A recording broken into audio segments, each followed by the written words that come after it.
Hello, everyone. Welcome to Airlink's webinar on the Ukraine crisis, 6 months and beyond in our response. We'll just wait 1 minute for everyone to join, and then we'll go ahead and get started.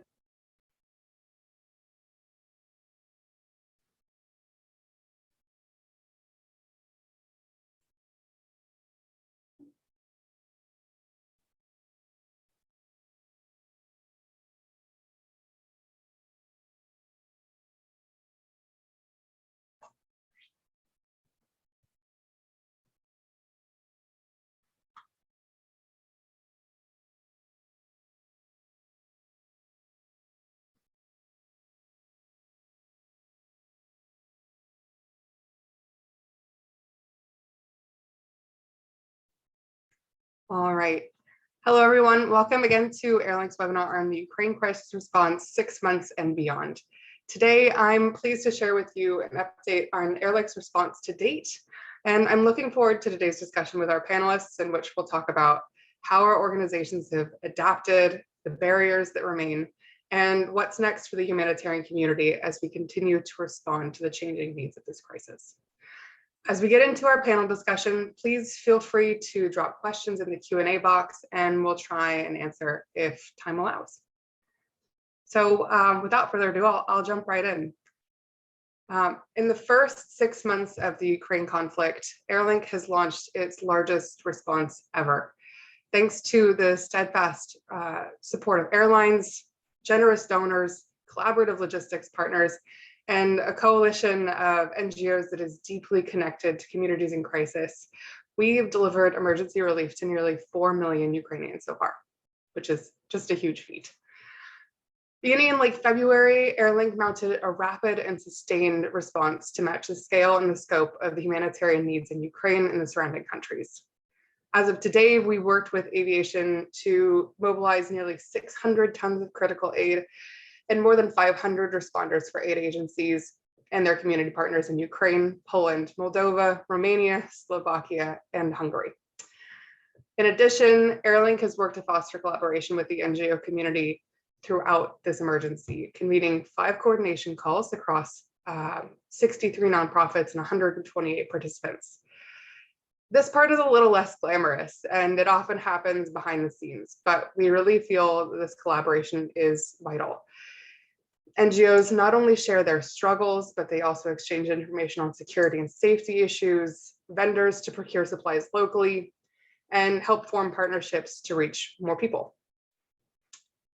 In addition, Airlink's work has brought together the aviation and broader philanthropic community to support our NGO partner network and saved them more than $3.1 million in transportation and logistics costs over the last 6 months. For reference, to put that in a bit of perspective, Airlink has helped NGO partners access more transportation this year than in any previous year in the history of the organization, and we still have 4 months to go. So for the first time in this response, Airlink is actually tracking the communities that it's reaching through its nonprofit network.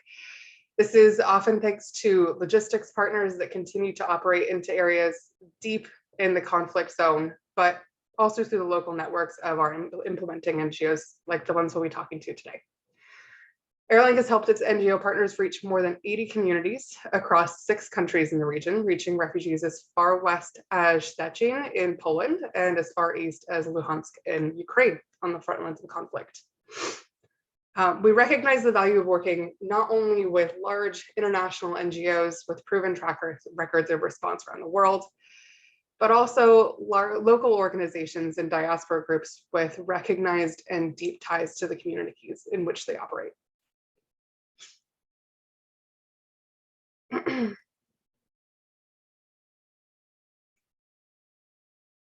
This diversity is really represented in the wide range of partners, large and small, local and international, that we've supported during this response. In the early months of the conflict, we launched 3 multi-agency charter flights, thanks to partnerships with Air Canada and Flexport.org. And these charters enabled large-scale shipments of aid from international NGOs to reach Ukraine and Moldova, where the humanitarian needs of the displaced people have been the greatest. As the wars continue, though, Airlink has used existing commercial capacity on an almost exclusive basis to mobilize aid across more than 70 shipments for nonprofit fighters.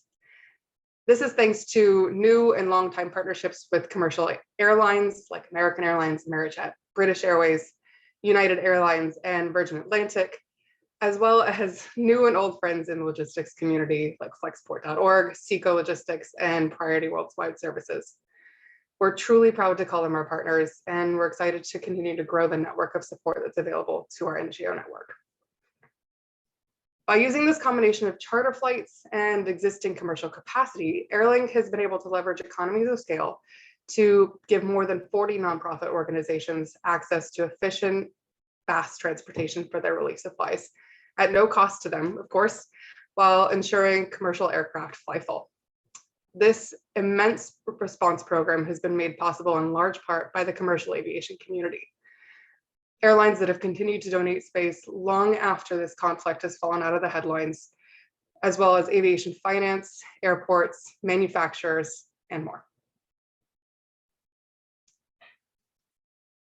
I would obviously be remiss if I didn't take an opportunity to thank all of our generous donors who've made this response possible.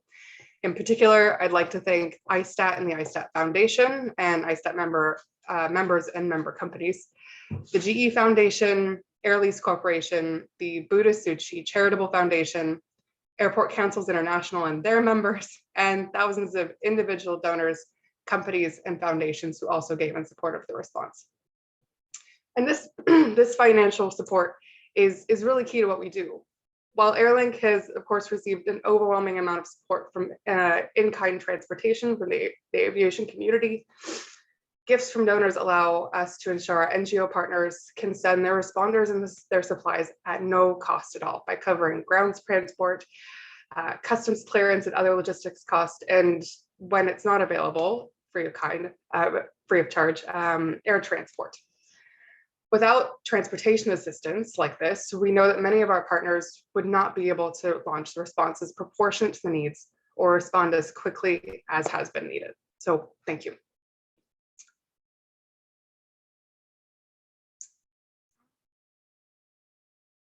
So I'll get to the meat and potatoes of this webinar today. Today, I'm joined by 3 of our partners for a discussion on the ongoing relief effort in Ukraine and what's next for our collective response. So I'm joined by Christian Rodriguez, the International Disaster Response Manager at Convoy of Hope, Chris Skopek, Executive Vice President of Global Health at Project Hope, and Josh Burns, Disaster Response Team Lead at Water Mission. Welcome, everybody. So we'll kick it off. I'll pitch this question to everybody. We're now in the midst of the largest refugee crisis in Europe since World War II. So how have your organizations adapted your responses over time to the changing needs of the crisis? Maybe I'll jump in, Stephanie, and get started. It's been an incredibly unpredictable situation. I mean, the numbers that we saw in February and March, just in terms of refugees, was unprecedented. The scale that they were coming across, and nobody had the infrastructure, not the governments, not the city administrations, not the NGO community, local or international, to keep pace with it. And that was also at a time when access inside Ukraine was much more restrictive. In and around Kyiv, fully evacuated, the north, the east. And a lot of that has changed. But with that change has meant a change in the patterns of migration. So you have now about 7 million people internally displaced, continue to be every day more and more being displaced internally. At the same time, you have a lot of people that were previously displaced that are starting to return home, able to access areas in the suburbs of Kyiv, going back to Kyiv to the north, and other areas, including in the west, where they may have fled initially and are now comfortable returning to. So being flexible, being able to mobilize your teams quickly, and being able to get your resources and assistance where it's needed the most is something that has continued to be a top priority, and really the defining feature of this response from day one. Having boots on the ground is really critical, and it's helped us tremendously from the early days when everything we were doing was phone calls and WhatsApp messages to Project Hope works in the medical area with hospital administrators in Kharkov and in Zaporizhia and Dnipro, trying to evaluate what they want, to now having teams on the ground working alongside them, helping them assess not just their immediate needs, but being able to project their consumptions and their projected needs in the coming months. Because from a procurement logistics perspective, that's the lead time we need to be able to secure some of the most basic required items, trauma and surgical supplies, primary healthcare goods, pediatric needs, non-communicable diseases. And so the planning around that really does require that level of personal and direct engagement with the health sector there. So I'll pause there and eager to hear from my colleagues. I'm happy to jump in. Thanks, Chris and Stephanie. And I would echo what Chris has said with the needs have constantly changed, and that's constantly caused Water Mission to need to shift how we respond. And so I was part of the initial response team that we deployed within the first week of the conflict breaking out. And when we initially deployed, we too saw the millions of people who were fleeing, a lot of refugees coming into Poland and Romania, Moldova, Hungary. And so our goal was just to come alongside those people and also come alongside the shelters that were opening. And many of these shelters were not government shelters. They were just people opening up their homes or churches or just groups of people trying to support the millions of people coming across the border. And so initially, we just really started to ask people, what do you need? What do shelters need? And we found the needs really varied, from infant formula to diapers, to food, water, to transportation assistance, communication assistance. Many people, when they come across the border, they actually would lose the cell carriers would transfer, and they wouldn't be able to communicate with their loved ones back home, or even the people that maybe they were connected with that they were hoping to be able to go further into Europe. And so we tried to partner and come alongside those people in the first few weeks, but then we began to see doors open to, as Chris said too, to get into Ukraine. And so we started to develop a production line of hygiene kits and began to mobilize those into Ukraine. And then within a couple more weeks, Water Mission began hearing about city after city that was losing access to safe water. Specifically Mykolaiv, a city of 500,000 people, had its main water supply line taken out. And so that's when Water Mission began mobilizing different safe water systems. And even that had to shift as we began to look at what's available. And we mobilized shipments from the US, but also from Poland and from Ukraine to make sure that we wouldn't run into supply chain issues, which were happening all the time during the first few weeks or months of the response. So constantly shifting, and now we've really focused on our bread and butter, which is safe water systems, and installed over 20 safe water systems. And even that is becoming difficult as the areas where there's shelling and conflict are constantly shifting.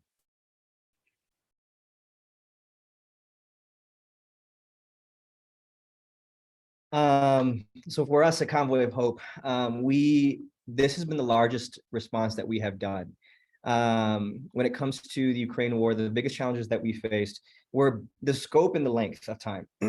We have never done an event this big. And so not only are we helping out in Ukraine, but we're helping out in Poland and Romania, our two big hubs, but also in 15 countries total in response to this. And that's food insecurity, that is refugee crisis, and that is just getting help wherever we can. And that is because the amount of people affected through the ongoing relationships that we've had in our responses in the past. I was part of the initial crew that went to Poland that first round about a weekend, and things changed very quickly. It's one of those things where you hear a lot of the needs, you hear a lot of what happens. Our bread and butter, as soon as response happens, is to ship as much product as we can and to get food and hygiene kits and shelter supplies to people, emergency shelter supplies. As we continue down this response, at first we were hearing a lot of hygiene kits, we were hearing a lot of food, we were hearing a lot of baby formula, a lot of feminine hygiene kits, just because of the different nature of this response. And so we responded in that capacity, and then we began to ship product. One of the biggest challenges has been the amount of time it takes for product to get from the States into Europe. And so things changed dramatically over that time, especially because this is an ongoing war, which we found has been a challenge in itself. Normally, we do one-time events. We do volcanoes, we do earthquakes, or we do things that have been a long time coming, like economic crises, famines, droughts. We've never done something that's been in between both. And so this has been a challenge because as we send things that are needed, the need changes in that scope of time, in the month that happens. And so we have to find different ways that we can use the product that we send that is still helpful, that is still able to be used, and then continue to purchase or use partners such as Airlink to get things there quicker that are much more needed at the time.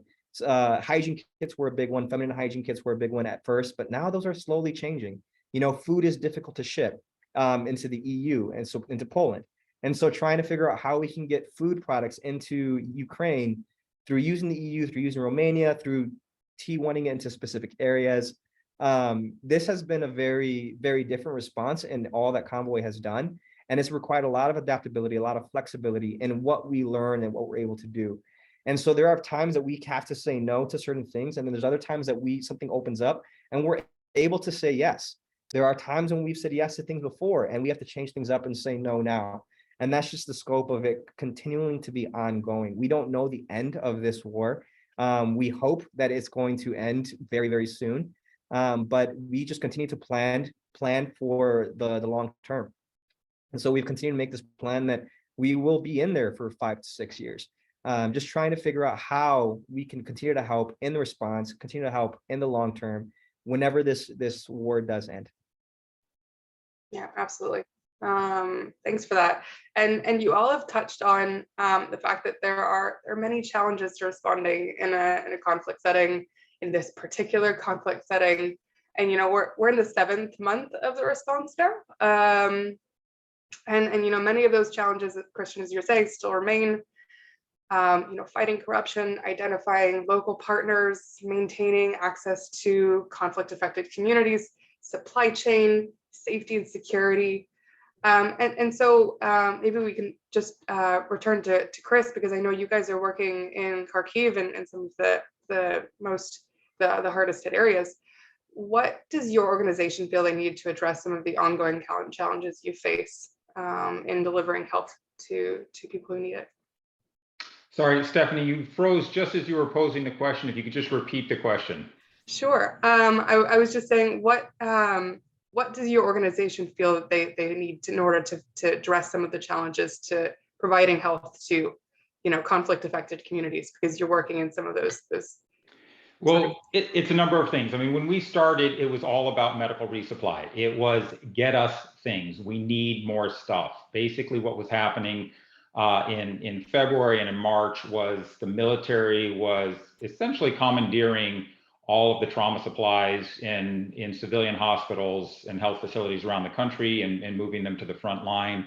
So hospitals were running out of very basic supplies, even as their internal supply chains were being crippled. Ukraine is a massive manufacturer of pharmaceuticals, and that manufacturing capacity was all but shut down in the first month of the war.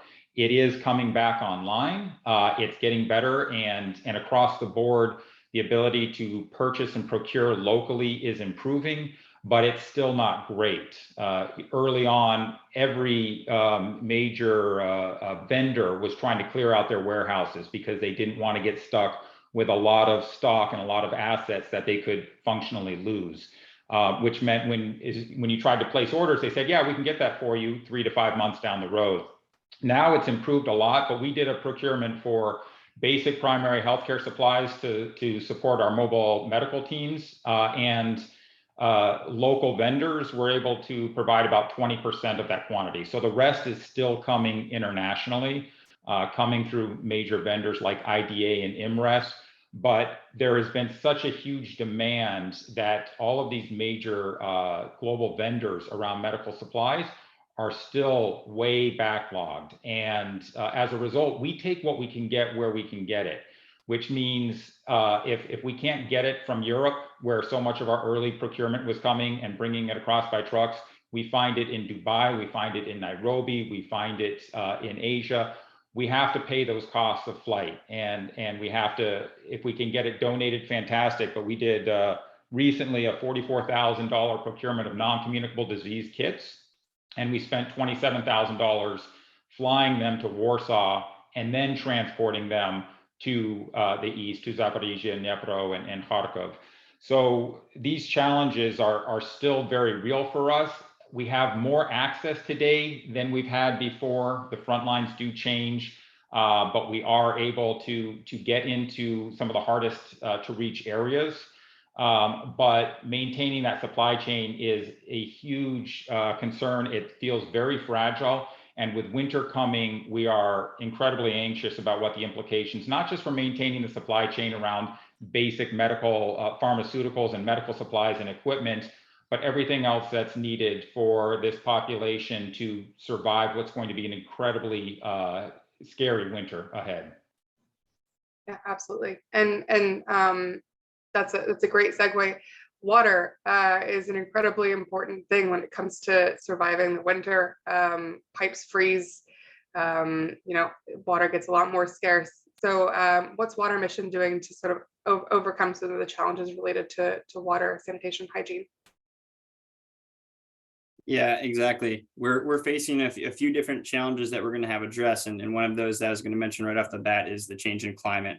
So 6 or 7 months ago when we deployed, there was snow on the ground, and within a few weeks that was gone, and it was transitioning to spring. And it's not something a lot of people have had to think about, but now it's something that we're all having to think about again as September's rolling around. And so we're focusing on what we're calling the winterization of our safe water systems. And so for a lot of them, that means initially they were installed as quick as we could get them installed in communities that were in the most need. And now we're going to try to reposition those. And some of those are outdoors and put them indoors with generators and backup heaters, and even have water storage placed indoors. And a lot of places you'll have water tanks placed outside, but that's just not going to be something that will work, especially in some of these more northern regions where freezing is very likely for an extended period of time.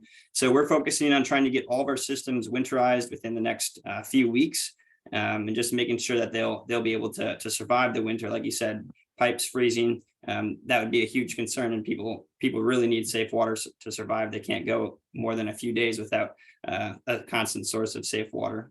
Another thing that we're focusing on is installing remote monitoring.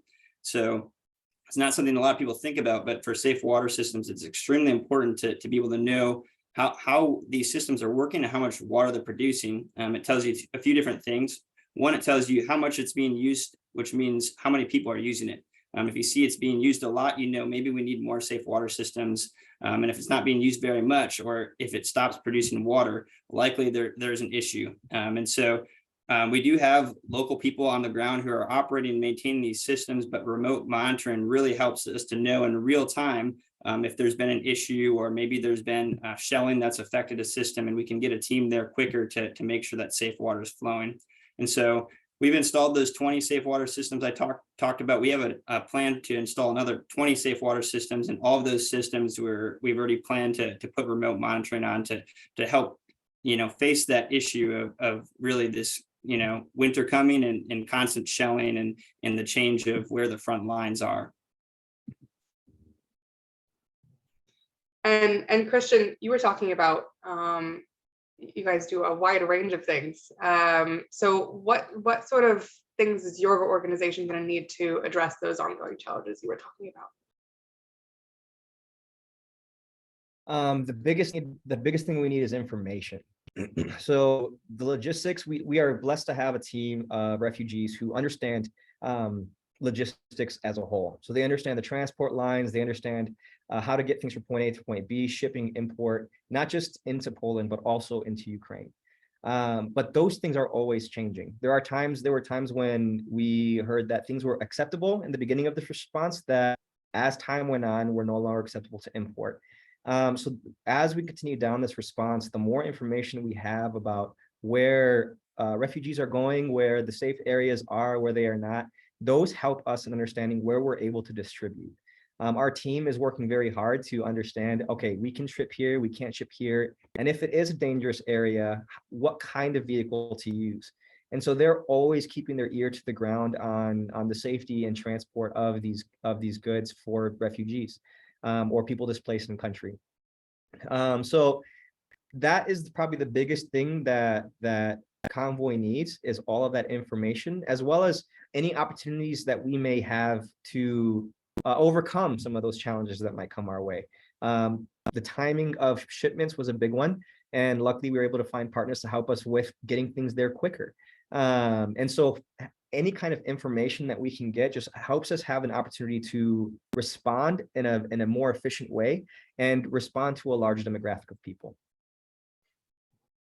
Great. And so as this response wears on, you talk about 5 years, 6 years. I think it's hard to imagine how long this is going to wear on, but we're likely to see things like donor fatigue. Talked about the challenges of operating in Eastern Europe in the wintertime. And as we get into the holiday season around the world, it becomes very difficult to ship aid during a very expensive peak shipping season.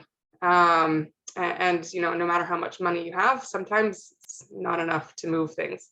So what do you each see as the capacity of your sector to respond in Ukraine long term, whether that's health or water or access to food and shelter? And one follow-up question before you answer, how can organizations like Airlink and other logistics and aviation organizations help? Great. Maybe I'll field this one to start with, at least, Stephanie. A couple different thoughts on this. Firstly, the individual giving is way down, and we expect that. We know that's going to happen. It was a tremendous outpouring of support from the general public during the first 3-4 months of the war. Of course, it was frontline news. 4 out of every 5 front page articles were on this. And as these things go, when it fades from the daily news, it also you see a difference in the individual giving. What that individual giving did for a lot of organizations like Project Hope was it gave us flexibility to fill gaps that existed. So if Airlink couldn't help us with a donated flight when I had 16 generators ready to go at a moment, it was okay. I could afford to foot the bill for that and move on. That's not going to be the case for us anymore. We're not going to have the luxury of those individual giving. So the continued donor support is going to be critical in this space, and that goes beyond just the institutional donors like the U.S. government and the European Union and others as well. The corporations and foundations really do need to recognize that the needs have only grown since the start of this war, and they're not going away. In terms of sustainability here in the health sector, it's essential. Where there's been a massive amount of damage to the infrastructure within the health system of Ukraine. That's the bad news. The good news is there has not been a major brain drain. Ukraine produces an incredible number of doctors and nurses. They train doctors and nurses around the world come to Ukraine for their medical degrees. And a huge number of them have opted to stay under incredibly trying conditions. So there is something to build around, but we were working with a infrastructure that was already outdated, a health system that was very still Soviet in its approach of very centralized care with very little community-based outreach and more efficient, effective mechanisms of getting health to people in need. So training and capacity strengthening is a equal part of our work today, whereas the first 3 months was just about buying and sending goods. We're really investing in capacity strengthening. We're putting a lot of energy into mental health and resiliency of these frontline healthcare workers. I think the COVID pandemic really shone an appropriate spotlight on the stressors and pressures that frontline healthcare workers face when they are working around the clock with unprecedented demand on one hand, and on the other hand, facing real insecurity. In the case of COVID, it was unsafe environment with lack of PPE, a lack of knowledge of how they are vulnerable. And in the case of Ukraine, it's the physical threat of working in a place like Kharkov or Zaporizhia, and under the threat of nuclear contamination at any given time. And so we're putting a lot of energy into that. We really want to invest in this workforce. They are the ones that are going to be there to deliver on the health needs of the population. We are doing a lot of physical rehabilitation. It can be questionable. People can say, well, why are you putting your money? The war's still going. But we feel confident in the health facilities. I mean, 50 health facilities have been damaged already in this war.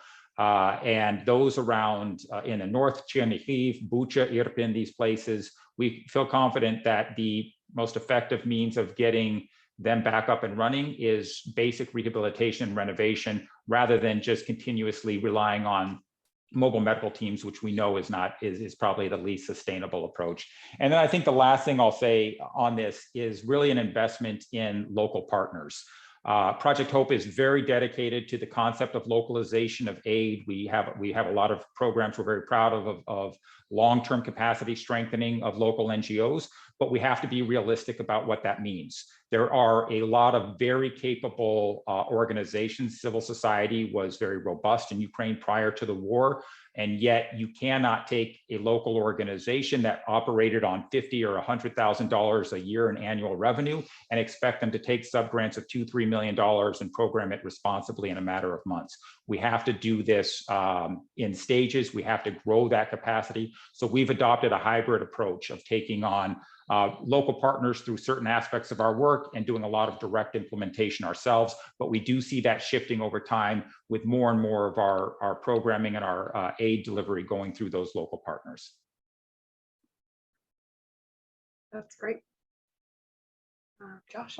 I can jump in, and I'd say we'd probably mirror a lot of things that Chris just said as well. And I totally agree with a lot of what you said, Chris, in that the needs are really just growing day by day. And it would also make sense that things like donor fatigue would occur. And I would say on behalf of Water Mission, Project Hope, Convoy of Hope, Airlink, we thank every donor who's come alongside of us and really helped us get this far.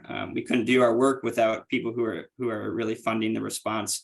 And it makes sense that it's something that, as it gets less talked about in the news, that people tend to forget about it. There's a lot of other things going on in the world right now. But the needs are constantly growing. And I got photos 2 or 3 weeks ago of 200 or 300 people standing in line to collect dirty water in a city that just lost its water supply in Mitrograd.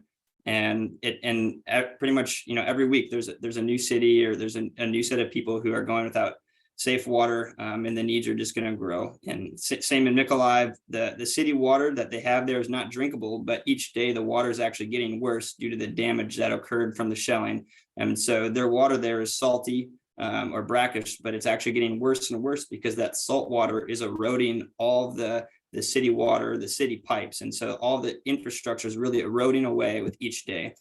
So we're getting requests on small levels, but also on very large municipal levels. And so those are going to grow. And really, I think one of the ways that we can do more work and we can help more people is to equip the local people, like Chris said. And so there is so many people who are experts in water quality and all the sectors that we can really partner with and connect with. And that's Water Mission's goal too, is that we don't want to just be the Westerners who are coming in and trying to do all the work. We want to equip the local people. They're the ones who really know the people, know the culture, know the language, and they're best equipped to really stay for the long term and can make the dollars that are donated travel further. And I would say another way that Airlink could support this response is not only just from shipments, but by doing things like this, like a panel, to keep the conversation going, to keep it relevant and to keep it on the top of people's minds. And so something as simple as a panel, this is really impactful and powerful to keep it on the top of people's minds, that each day the needs are growing, and that this hasn't went away and it won't go away until the war is stopped. And so thank you to Airlink for putting this on. It is really helpful. Thanks, Josh. Not a plant, not a request. So appreciate it. And Christian, do you want to round us out on this? What do you see as the capacity of the sector in the food and shelter and hygiene area? Yeah, absolutely. So Convoy always tries to look at sustainability in the long term. I'm a part of the disaster response area of Convoy of Hope, but we have a whole department called Global Programs. And so they're in charge of children's feeding, they're in charge of our ag projects, they are overseeing a lot of our projects that have to do with sustainability in different countries that may not have it. And so the beauty of having an organization like that is that from day one, we started talking, how are we going to sustain what happens afterwards? Ukraine is a huge exporter of grain. And so immediately our agriculture team started talking, how can they aid in countries around? And then eventually, how can we be able to aid should this response end yesterday? They have these plans set just in case to help in the long term. It's not without its issues. Just to kind of echo what they were saying is that the donation amounts aren't as high as they used to be. And it is a little bit of donor fatigue. It is a little bit about the news not sharing as much information. So the biggest thing that we can do is just continue to have the conversation of what is going on, continue to create awareness of what is going on. And Airlink, just to kind of piggyback off what Josh said, this is great. Having this conversation and continuing the conversation helps us understand the need is still there and the need is still great. And the need, it has never decreased. It just has changed in where it's needed. And so that also creates an avenue of just sudden changes in the environment. There are sudden needs, there are some resources that are requested that we don't have the luxury of time on. And so Airlink has been so helpful in getting us the amount of time shrunk to take product from point A to point B. And that can look at like things like tourniquets, that can look like things like food product, that can look like things like hygiene kits, shelter kits, especially with winter coming, coats, school supplies, things that might be needed immediately that we don't think about, but that have a short span of time that we need to get things from point A to point B. Airlink has been instrumental with helping us with those kinds of things. So as we even continue on in the long term for the next few years, those kinds of requests won't stop. And so having a partner like that to help us understand, okay, we can't wait a month to get this into Ukraine. We have to get this in within a week, 2 weeks. We have a partner like Airlink to help us out with those kinds of things. Yeah, absolutely. I love being able to be that right aid at the right time partner. That's great. And so, and Christian, I'll actually kick it back over to you here in a second, because I think Convoy of Hope has an interesting, has pivoted your funding model in an interesting way. You alluded to this earlier. The Ukraine crisis is having obviously a knock-on effect on other emergencies around the world. There's lack of attention and funding, shortages of key commodities like wheat, supply chain and transportation challenges, all stemming from this conflict. And it's affecting places like the Horn of Africa, Afghanistan, Lebanon. And Convoy of Hope, I know on your website, you have you sort of saying, we're going to use your Ukraine funding to help with the Horn of Africa. So tell me a bit more about how your organizations are working on these other sort of neglected and forgotten crises that are being hit by this ripple effect. Yeah, go for it. Yeah, absolutely. So Convoy of Hope, we also try to jump into the humanitarian area. So we do keep our ear to the ground when it comes to famines and food crises, locust infestations, droughts, anything from the capacity of the long term. Because of that, we are always talking to our partners, and our partners have shared a lot of information, especially as soon as this war hit. For example, our partner in Lebanon let us know that 90% of the grain that Lebanon gets is from Ukraine, which means that if grain isn't being shipped out, they're going to have a food crisis. And we've got this from many partners all around. And so when this war hit, our partners are always in conversation with us, because when response hits, we want to be sure we're in good relationship with them whenever it may hit, so that way we can get the ball rolling right away. And so it's back on us too, that they have the freedom to express to us any kind of need that might happen. So when this war hit, they started expressing the need. And so in our conversations, we saw that the funding was pretty significant in the sense that this is our largest response. So how can we help the countries that are going to be affected by this event? And so we began to talk to our partners who expressed need. And we said, okay, because all of this is sharing the common theme of being affected by the war in Ukraine, let's go ahead and use the response dollars that we have to aid in these different areas, because it is directly being affected by the war there, whether it be shipping of the grain, whether it just be the transportation of goods in itself. We did our best to converse with all of these different countries to see how we can help. And that was the biggest way that we could, is by funding. I appreciate for going out of our order. I appreciate you going out of order for us, but I wanted to call that out. And so Chris, Josh, love if you could share what you're doing on these other sort of forgotten and neglected crises, and what you really believe that aviation logistics and philanthropic communities can do to adequately support your efforts there as well. Josh, you want to take this one first? Sure, happy to jump in there. And I'd say for Water Mission, it really goes back to what we were talking about in the earlier point, is trying to connect with and partner with local groups on the ground. And so, as Christian mentioned, this is going far beyond Ukraine for all the countries that are impacted and beyond. And so what we can best do is continue to communicate and continue to partner with different local groups all over the world. And so even for things like Pakistan, it's been in the news, but over 1/3 of the country is now underwater, and they're going to be also struggling with food deficits due to all the crops being damaged. And so we're mobilizing safe water systems to Pakistan because we have local groups and connections that we're able to implement and mobilize through. And so really it's just staying connected to different partners for us, and to hear about where the needs are. And so we can think that we know where the needs are from, sitting here in the US, listening to the news, but really the people who can tell us best are the local groups, the local individuals who we're connected to. And so we're going to continue to try and prepare, even hurricane season this year. There's so many different things that we have to try and be preparing for while this is going on, and it's having a reaching impact on fuel costs, on energy, and all these things are going to increase costs, but we're going to continue to try and partner with local people to respond, and really hope and pray that funding continues to come in so we can help the people who need it the most, when they need safe water the most.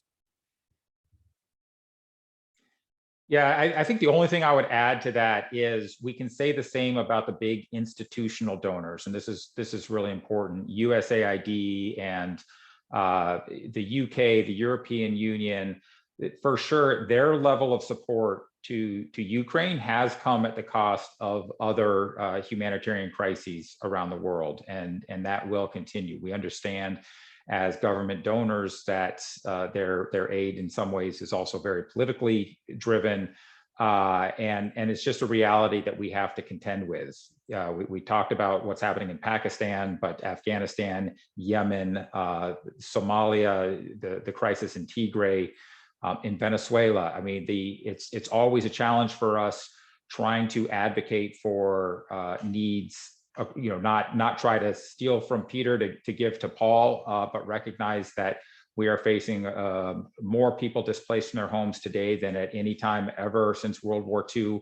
We're seeing a greater increase in size and scope and frequency of natural disasters. We're seeing more populations in vulnerable and at-risk positions, and trying to help advocate and speak to this growing need and the investments that are going to be required to meet them. Based on our humanitarian principles, which first and foremost comes down to a measure of need, regardless of politics, other kinds of affiliations, and we're seeing it today. We've had our funding cuts on a number of areas where the needs have not improved; they've gotten worse. But our donors simply do not have the resources to be everywhere at once. So it's a real challenge that I think we all face today, and the individual giving is the same. A lot of people donate incredibly generously to Ukraine, but they do 1 or 2 big donations a year from out of their pocket, and so it could be some time before we expect to see those numbers increase again. Yeah, absolutely. Well, thank you all for weighing in on that. I mean, I know for my part, we surveyed our partners with regard to Horn of Africa in particular, and I think it was something like 70 or 80% of our partners were saying that the cost and availability of air freight was one of the key challenges for them in reaching that area. Obviously, same with Afghanistan and other places. So we're doing what we can to try and help with some of that financial burden. With the time that we have left, I think we have a couple of questions from the audience. I'm just gonna take a look here. So we have a couple of questions. And I'm not sure that we'll be able to answer these effectively, but we'll just see. Are any of your organizations seeing a slowdown in the ability to import products as the backlog of exports are being pushed through with the reopening of the Black Sea corridor? So are you seeing larger backlogs at the sea and airports as a result of this? I don't think that we are personally, but I'd be interested to know if Project Hope or others are seeing these with your projects on the ground. Yeah, so to be clear, our supply chain, if it's not by land, we are flying into Warsaw, sometimes into Rzeszów or Krakow, and then transporting it by land from Poland into Ukraine. So we haven't done any imports from the seaports in that regard. Getting into Ukraine, it's really a crapshoot. Our latest shipment spent 3 days at the border, but we've been hearing reports of up to 2 weeks wait for large trucks at the border getting across due to the inspections that 4 or 5 months ago didn't exist. It was just a, hey, come on through, thanks, we're all on the same team here. On the way out, it's also extremely bad. And you've got to factor that in. The logistics companies that you're working with, they send things in. When are they going to be able to get their vehicles out? We saw 2 days ago a 12-kilometer line of trucks from Ukraine trying to get back into Poland. That can take another couple of weeks. And so there can be delays around that. But for us, it's usually a couple days from the time there's no delays getting it out of the airport, clearing customs there, and then we're not clearing customs, sorry, we're in transit for goods going into Ukraine, and hopefully no more than 2 or 3 days at the border to get it inside Ukraine. But some days are better than others. Yeah, absolutely. I think at the height of things, we were seeing 4 or 5 days. It sounds like things have maybe calmed down a little bit. We have an interesting question here. It seems that there's an increased level of ad hoc and private humanitarian aid and support services in Ukraine, more so than in other crises. Have you all seen this in your operations? And I think the interesting question is, do you think this is a good thing? I'd be curious to hear from my colleagues. And I don't know if this is what John's getting at, but it felt a little bit like the Haiti earthquake in 2010. Where every small mom and pop organization in the US felt compelled to do something, and it became a mess. Not just a mess of coordination, but a lot of harmful practices being conducted. And we were seeing the same early on in this response with organizations and individuals from across Europe coming to help, which could be a good thing, but it's not always. And I think this might be towards John's question. We saw doctors that were there seeing patients in the back of their car in February. It's freezing cold. It was terrible. And right next door, there is a hospital facility fully capable of managing.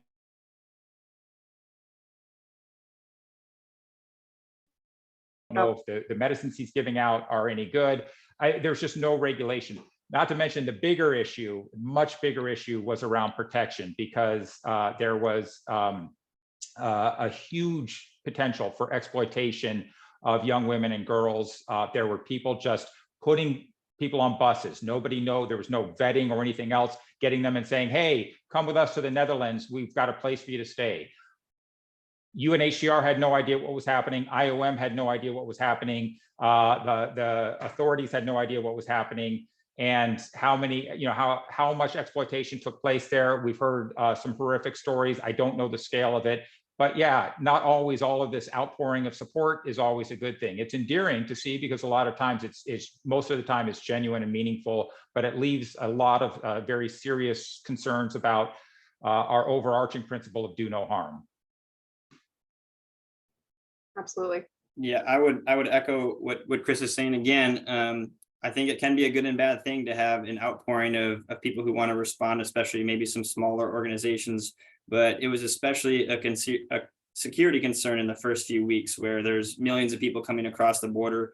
Many of them initially, they only speak Ukrainian or maybe a little bit of broken English. And yeah, we saw similar where there's sometimes people showing up and we don't know. They might be picking up people up and bringing them to Italy or Switzerland or anywhere, and they have the best intentions, but sometimes people sadly don't. And so that was a huge security concern, I'd say, in the first few weeks. And I think it's dwindled down a good amount now, especially smaller organizations.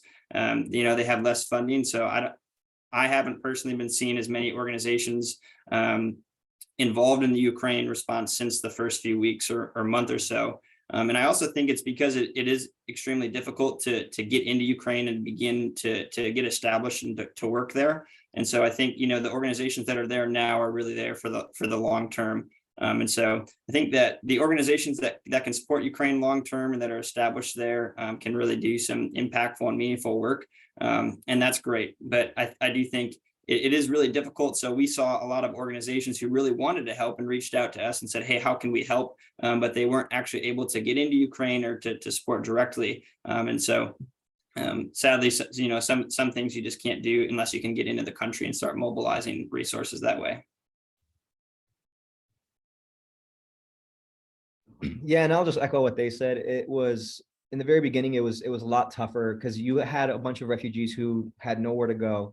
And a lot of times whenever humanitarian aid comes in from outside the country, they have the best intentions, but they continue to take the resources. And those resources are scarce.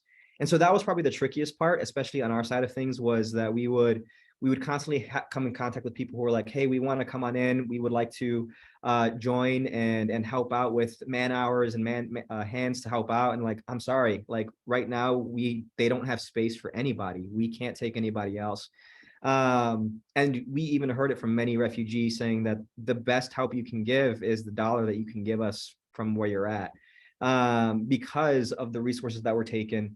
And a lot of times, like the best intentions, but even the best intentions can take those resources and it can just cause issues in the long term, especially because sometimes with the best intentions, it's a very, very, very small group that they would like to help, it can be helpful. But at the same time, in the larger scale of things, in the long term, it could be harmful. That being said, there is some good in it too. We are working with a group of refugees who did start a humanitarian organization based off of this. The plan is that whenever convoy leaves, we want them to be sustainable in themselves. We don't want them to create dependence on our help, on what we're able to give. And so there are some good things that come out of it, but it does take that long-term investment, that ability to see in the future, to know that, okay, convoy won't be here the entire time. Let's start our own organization so that way we can continue the work as convoy may make their way out eventually. We will continue to support them and aid them, but we won't be the face, they will be the face. And so that way everybody understands that they are, like, those communities, those groups are the way that they can get help. So absolutely. And we've seen similar. We've had an overwhelming number of applications for partnership, and we take what we can, and we try and make sure that the organizations we're supporting can deliver in country if we're sending their supplies on their behalf. And yes, we always want to be working with organizations that have those deep connections and are going to be there for the long term. So yeah, I think that those are all of the questions that we have. So with that, thank you to our panel. I'm just gonna I'll close us out here with the time that we have left. So as we all know, excuse me, as we all know, it can be difficult, and I think we've discussed this, but it can be difficult to know what comes next in a conflict response. But it's clear that there's still a need for Airlink, for NGOs, for aviation and logistics partners. And that's what this panel here represents today. Today, Airlink is actually working to match 209 tons of supplies with airlift to Ukraine and the surrounding countries. That's an immense pipeline. If you try and wrap your head around it, I try not to. We are committed, of course, to continuing to support the programs to assist those displaced in Ukraine and the surrounding countries for as long as airlift is needed, whether that's 2 years or 5 years. As we discussed, equally important, the conflict is having a ripple effect that poses a serious threat to food security in Lebanon, Horn of Africa, Afghanistan, among other places. So I'll end with this. If you're an NGO and you're on this call, we're currently responding in these areas as well as Pakistan, as our panel was talking about. So please feel free to reach out to the team see if we can help you with your programs or connect you with another organization that's responding there. If you're an airline, you're on the call, we can always use your support. And if you're looking to donate to these underfunded emergencies, obviously we stand by the organizations on this call. And I'd also, of course, urge you to speak with our development team about the ways that you can help or learn more about what we're doing. And as always, you can visit our website, airlinkflight.org, to learn more about our active responses and our ongoing programs. So with 4 minutes left, I will say thank you for joining us today. Thank you to Chris, Josh, and Christian for the wonderful conversation. And we look forward to seeing you all again soon. Thanks, Stephanie. Thanks, everyone. Yeah, Thank you so much.